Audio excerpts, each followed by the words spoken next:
I'm going for a darker theme on set today because we're so doomed. We're so screwed with Nintendo.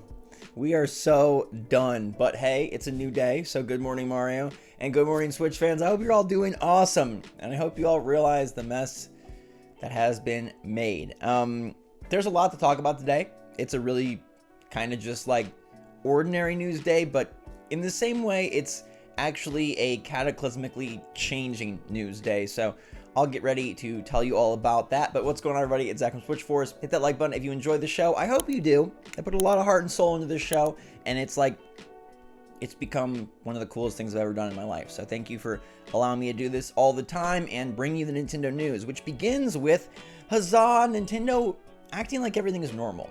You know, Zelda Tears of the Kingdom's out now, so they're announcing a new season for Splatoon 3. It does look like a good season, and all things considered, Splatoon 3 is expanding to be quite the big game. They really have been amping up support for this, and with cool events like the Zelda Splatoon crossover Splatfest, I mean, they're really doing a great job with Splatoon 3. I feel like the hype and the overall, chatter on Splatoon 3 is not anywhere near as high as it was on Splat 2 or Splat 1. Maybe that's to be expected. I don't know. I know it sold very well, but they are doing a great job, and I am curious to see what their side order DLC is like, and if that can bolster and kind of bring, I don't know, I don't want to say new life, because I feel like they're doing a great job with that, but yeah, they're acting like, we have all these games and we're just ready to announce new seasons and DLC, and I still firmly believe that no matter what, Nintendo cannot get out of 2023 with just DLC. There has to be new games, there has to be new stuff coming. Come on, Nintendo. Don't act like you just have a plain Jane, perfectly good lineup. You have Pikmin and nothing. I like the Splatoon season, but let us know what's happening. PlayStation just announced their new PlayStation State of Play showcase. It's going to be an hour-long show. That's a massive show. It's May 25th. We know that Xbox and Starfield are doing their whole shebang on June 11th. Nintendo, you're the only company that we don't have a future for.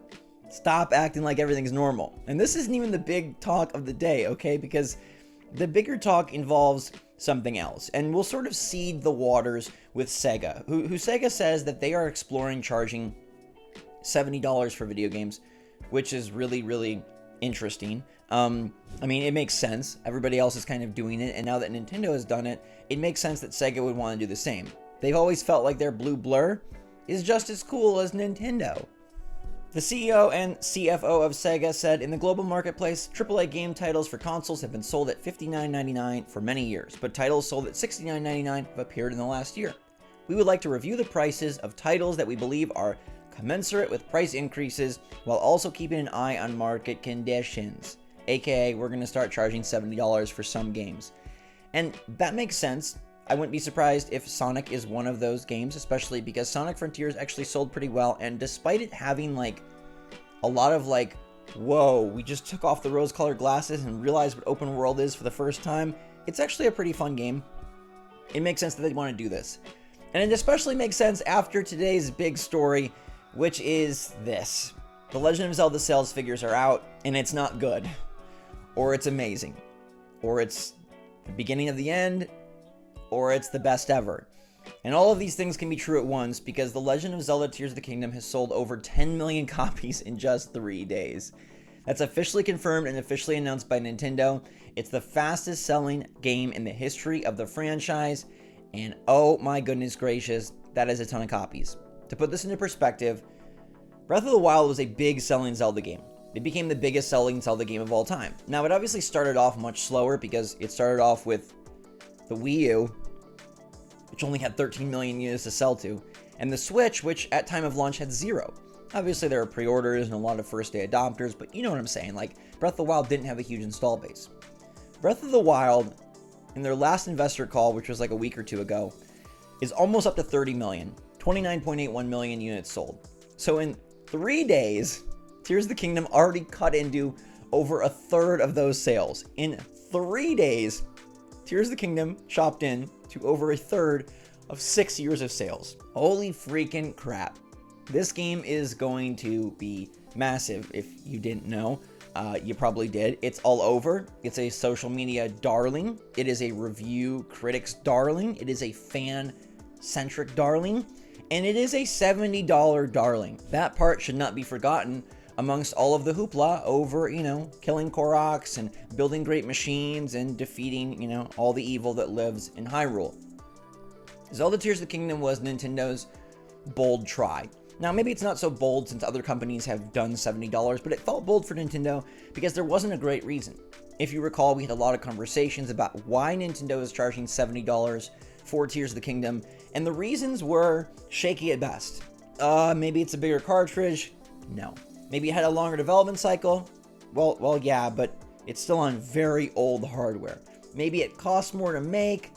Okay, but so do all the surrounding games that have released on Switch that are huge, and those were $60. We basically determined that Nintendo just wanted to try it out. They knew that they could with their most anticipated game, and they wanted to see if it would work. And they basically conditioned us that $70 is okay. Now, I don't know how you feel about it, but when Nintendo goes out and charges $70 for the first time ever on antiquated hardware, the same cartridge, the same effectively graphics, the game world's really big, but I don't think it's so big that we can say like, wow, this was like a whole new process. They normalized $70 by selling over 10 million copies in 3 days. And they did this in such a smart way where they knew that we would have no choice but to pay $70. Who is honestly going to sit out Tears of the Kingdom for $10? Who is going to make a stink over a $10 upcharge? Nobody. But what it did do is it now conditioned us that this is fine. And you know what? Maybe it is fine. If we think about the pricing of games, they really have been stuck in the $60 mud for a long time. And some people would say, well, that's great. We want them to be cheap. And some people would say, well, that's not fair because inflation has risen above those prices. $70 in a lot of ways is an okay price. But I do want you to know that whatever mind game Nintendo was after, they won.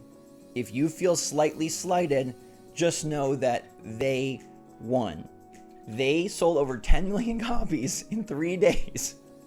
In 72 hours, they pushed over 10 million copies of a $70 video game. All right? They made $700 million, and they could have made $600 million. Now, is that $100 million a big amount of money? Yes, no, I don't know. Nintendo's a multi-billion-dollar company, so maybe it factors in, maybe it doesn't. But why skip on a little extra cream at the top of the crop? Right? Why not have the cherry when you can have it? Why not have that little icing, the little frosting, the little extra bit? And I think that despite Nintendo saying that, oh, we're going to do this on a case-by-case basis, I think we just earned ourselves or doomed ourselves or whatever you want to say into a $70 Nintendo future. I think their big titles will be $70, and I think Metroid Prime 4 will be the next one. I was a little iffy on it before, but now my thinking is no longer clouded by ponies and rainbows and what would be nice to gamers. It's now, wow, Nintendo just made an extra 100 million in 3 days, and they probably love that. Right? They probably love that they got free money off the top when they might not have. And all they had to do was change one digit on the price tag. And look, we didn't care. I mean, we did care, but because it was Zelda, we didn't care. And I think this was the perfect Trojan horse to bring in $70 if you're Nintendo. If you're us, well, it was the worst. I don't think Nintendo will aggressively use $70 for everything. I think Sega and Nintendo are both going to take interesting approaches of trying to decide what games they can push it and what games they can't until it becomes commonplace. Because believe you me, eventually $70 will become the norm. It's just going to be, that's how it is. That's reality. And then it'll be a matter of time before we see somebody try 80. Like, that's just how economies work, right? That's just how consumerism works in industries with very expensive products and big teams and ballooning costs and ballooning games, maybe even improving games. Metroid Prime 4, I bet, will be $70. Pikmin 4 is still $60. You're going to see remasters and remakes probably come in at $60. But when Nintendo is ready to drop the new 3D Mario, let's take a bet. How many of you want to risk it and say that the next big 3D Mario game is 60 instead of 70 after this weekend, after 3 days of that? I'm telling you, Nintendo has now Trojan horse their way, and like, whatever you want to say, I don't know if Pavlov's dog is the right thing, but like, give you a great game, get $70. We've done it. We loved it. We eat it up. Nobody's complaining. Not one person. Nobody.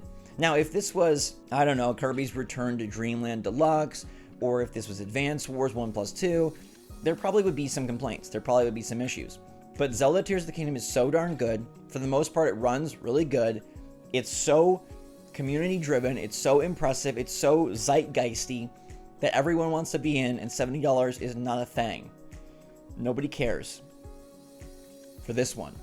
Will they care for the next one? Or will we just accept it at this point? I'm very curious to see the reaction and response when the next $70 game is announced. There was some pushback over this, but it kind of just all fell to the noise of the Zelda hype machine. Will the next game, most likely Metroid Prime 4, have that hype or not? I don't know. Will Mario 3D have that hype? Absolutely. So, Nintendo suckered us into paying $70. Sega is along for the ride, and so is just about everybody else. And I just hope that there's a Switch 2, because at least for me, that'll feel like I'm paying for at least 4K. I'm paying for some better processing power, for more oomph for a new generation, because right now, they basically just effectively raised the price of Switch games in 3 days flat, and they did it without us caring or without us complaining. And it was a master course in Trojan horse price increase, and I gotta give Nintendo a little golf clap. $70 prices are going to be something Nintendo can now use confidently and calculatedly, and eventually it'll just be all-consumingly. Let me know what you think about $70 and how they just did this in one. Also, 10 million is insane for Zelda Tears of the Kingdom. Huge victory. This game is going to go on to creep towards the top of that chart for Nintendo Switch software sales very quickly, and rightfully so. Freaking amazing. Awesome game. Deserves it, and it'll be a huge seller throughout the rest of the year and probably beyond. Obviously, it's front-loaded with a lot of sales, but that number is not going to slow down anytime soon, and I'll be curious to see how quickly it does chart on Nintendo's like top 10, top 5.